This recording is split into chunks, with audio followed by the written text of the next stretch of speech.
بسم الله الرحمن الرحيم الحمد لله رب العالمين والصلاة والسلام على نبينا محمد وعلى آله وأصحابه وسلما تسليما مزيدا ثم أما بعد أخوة الكرام أخواتي السلام عليكم ورحمة الله وبركاته.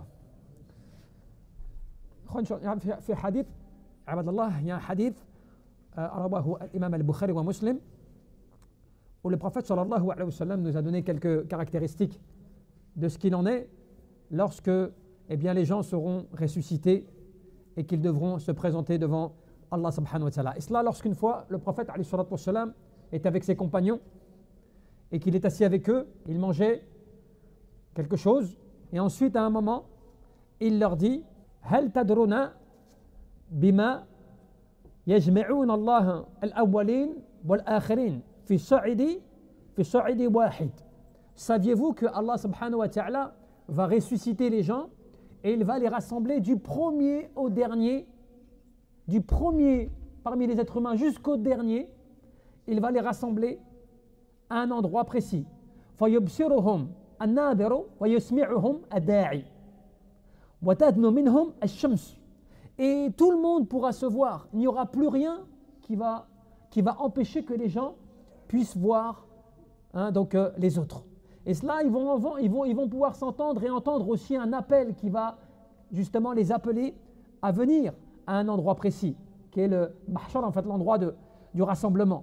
فيقول بعض الناس ألا ترون إلى ما أنتم فيه إلى ما بلغكم. Et est-ce que vous êtes aussi donc par rapport à cela, les gens s'interrogeront quand ils seront tous rassemblés, tous en un lieu, ils seront sous la pression, avec le soleil qui sera au plus bas. Les gens vont parfois, pour certains, se noyer dans leurs péchés, d'autres arriveront sur une monture, d'autres marcheront sur le visage, seront traînés sur le visage, et ainsi de suite.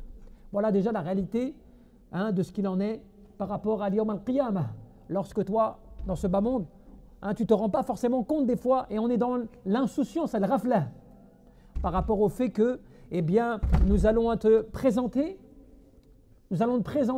dans des situations extrêmement compliquées. Au point que les gens vont s'interroger et dire mais est-ce qu'on ne peut pas intervenir pour nous maintenant? Est-ce qu'il n'y a pas quelqu'un qui peut essayer de faire changer la situation? C'est-à-dire qu'ils sont en attente. Y a-t-il pas quelqu'un? Et en demandant cela même au prophète, quelqu'un qui puisse intercéder auprès du Seigneur pour demander. Aboukoum Adam. Et ils diront, il y a votre père, Adam. Et cela se passera lorsque les gens seront réunis. Les personnes seront tous du premier au dernier, du plus orgueilleux au moins orgueilleux, de celui qui ne croyait pas à celui qui croyait. Quels que soient les individus et les personnes, tout le monde, tous, seront réunis en un endroit précis.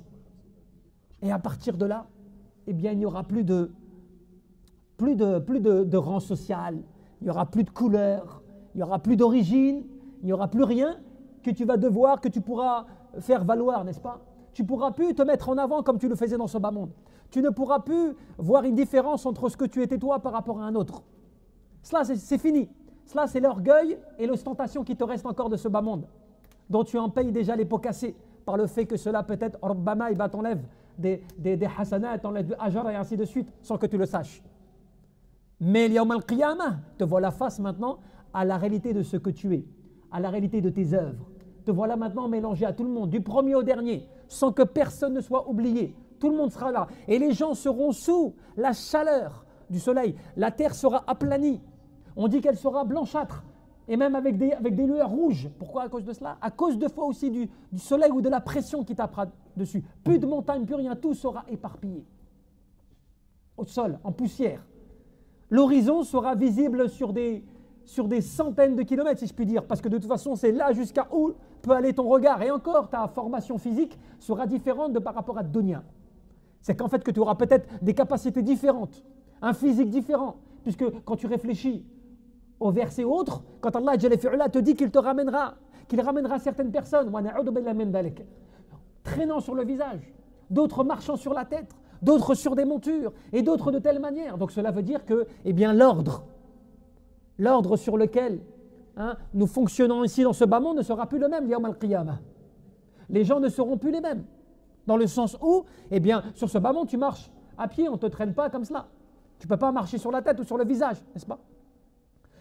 Quand on parle de ténèbres, on parle des choses comme cela. Mais c'est l'endroit où Allah, eh bien, va juger les gens. Et donc, ils vont demander, y a-t-il pas quelqu'un qui puisse intercéder? Et donc, ils vont renvoyer les gens à Adam, alayhi salam, à notre Père. Et lorsque les gens partiront vers lui, eh bien, ils lui diront, et ils viendront pour le solliciter. فَيَقُولُونَ يَا آدَمْ أَنْتَ أَبُو الْبَشَرِ خَلَقَ اللَّهُ عَزَّ وَجَلَّ يَدَيْهِ ونفخ فيه من الروح وأمر الملائكة فسجدوا لك. Oh Adam, tu es le père de l'être humain, des êtres humains. Tu es celui que Allah a créé de sa main. Tu es celui à qui Allah a insufflé, hein? Donc de son esprit. Tu es celui à qui Allah a demandé aux anges de se prosterner.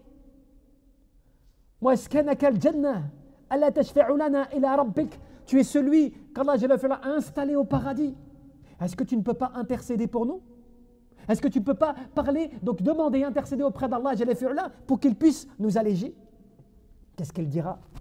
Il dira par rapport à cela,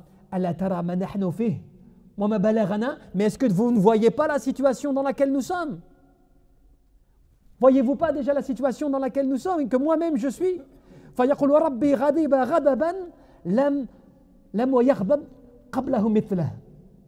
Et il dira, certes, aujourd'hui, notre Seigneur est en colère, d'une colère comme jamais il ne l'a été auparavant.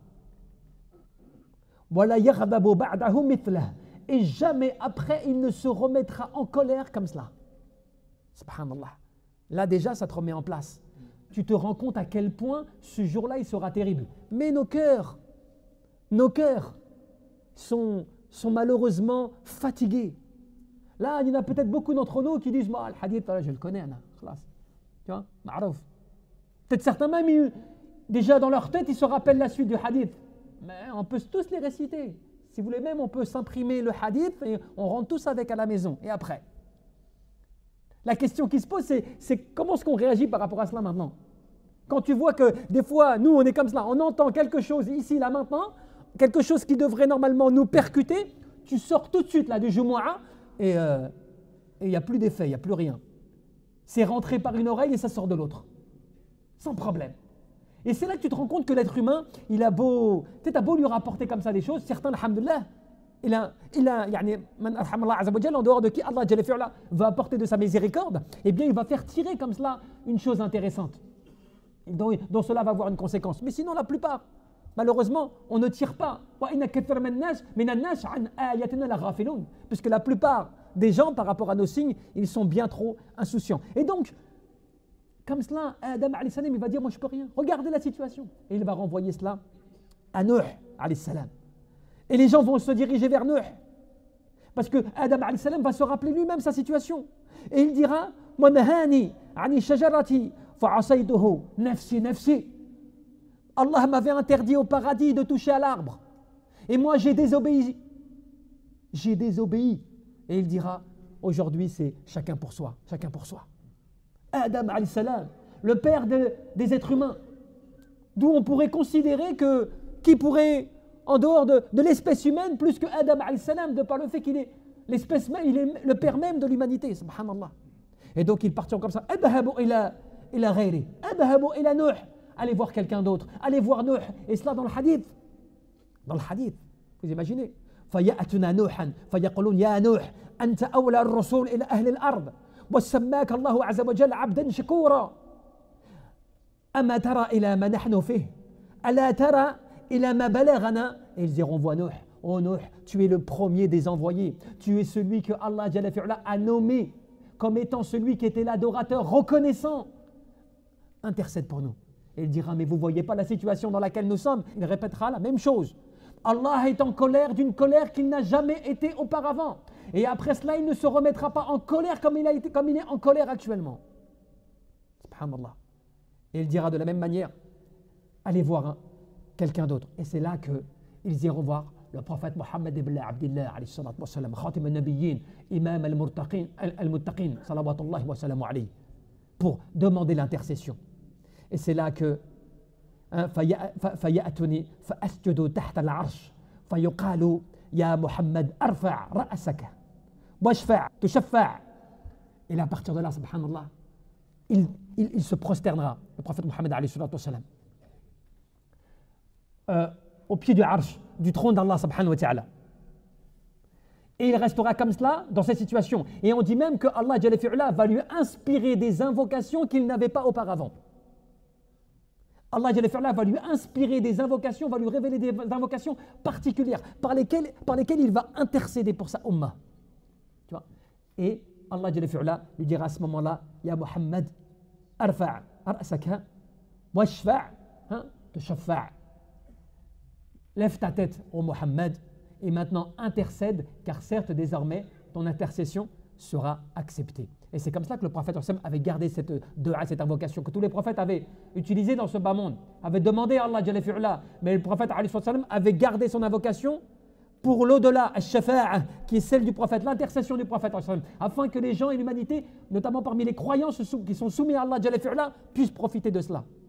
Et cela ne te renvoie qu'à toi, qu'au fait de la réalité de cette chose. Quand aujourd'hui tu vois que eh bien, tu perds tes hasanat à cause du fait que tu profites de ce bas monde de manière aveugle, sans penser à tes conséquences par la suite, que demain tu sais que peut-être tu peux quitter ce bas monde et même pas tu te poses de questions, parce que quand tu quittes ce bas monde, c'est fini. Il n'y a plus rien qui pourra intercéder pour toi dès que tes œuvres te sont interrompues. Dès que tu es dans la tombe, c'est fini. Donc quand tu vas te présenter, quand on va se présenter avec les bagages que l'on aura. Avec les bagages que l'on aura. De ce que tu as fait de ta vie, de ta courte vie. Même si tu as vécu 40 ans, 50 ans, 60 ans, même 100 ans. 100 ans alors que tu vas te retrouver avec des gens qui sont sortis avec toi. Et ces gens-là sont là depuis des siècles. Depuis des siècles.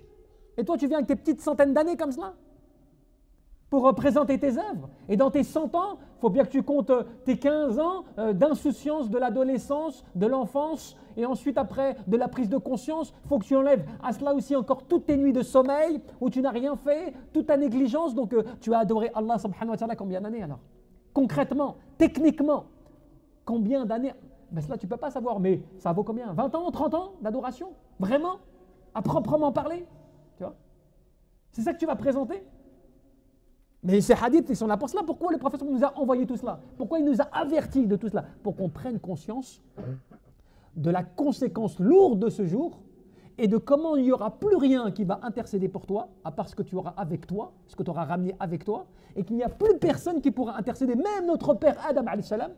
Tous les prophètes, personne ne pourra intervenir. Il n'y aura que le prophète Mohammed alayhi salam. Mais il intercédera pour toi si, alhamdulillah, tu auras aimé Allah, tu auras aimé son prophète, tu auras suivi la sunnah, tu auras appliqué tout cela et tout, et tu auras été parmi les adorateurs d'Allah, Jalla fi'ula, sincères et dévoués, pour qu'il puisse peut-être intercéder pour toi et valoir cela. Parce que tu connais le hadith, et je terminerai sur cela, le hadith où eh bien, il sera comme cela, il verra des gens de sa communauté qui doivent venir à lui, dans son bassin comme cela, et que des gens seront poussés, rejetés. Et qu'il dira, Ya Allah, ummati, ummati, c'est ma communauté. Mais ils diront, mais tu ne sais pas ce qu'ils ont fait ba'dak, après toi, en termes de muhdathat, wa mukhalafat et ainsi de suite. D'innovation, de contradiction et autres. Et le prophète me dira, bah dans ces cas-là, qu'il soit perdu alors. Donc c'est pour dire que même ce constat-là, il peut être grave. Quant au fait que le croyant, même avec l'atome de foi dans son cœur, et que peut-être il pourra rentrer fil jannah bidalik, comme a fait le hadith, ou l'ahadith, mais par quel passage tu devras passer pour arriver après au paradis? Si tu as trop de choses à te faire effacer, te faire pardonner, et que seul le passage par des endroits difficiles comme l'enfer ou autre donc seront obligatoires pour pouvoir après rentrer bil qalb salim, avec un cœur sain fil jannah, si nous n'avons pas assez d'œuvres dans la balance suffisante. طيب إن شاء الله والله أعلم بارك الله فيكم. نسأل الله تبارك وتعالى رب العرش العظيم أن يرزقنا الإخلاص في القلوب والعمل والنية. اللهم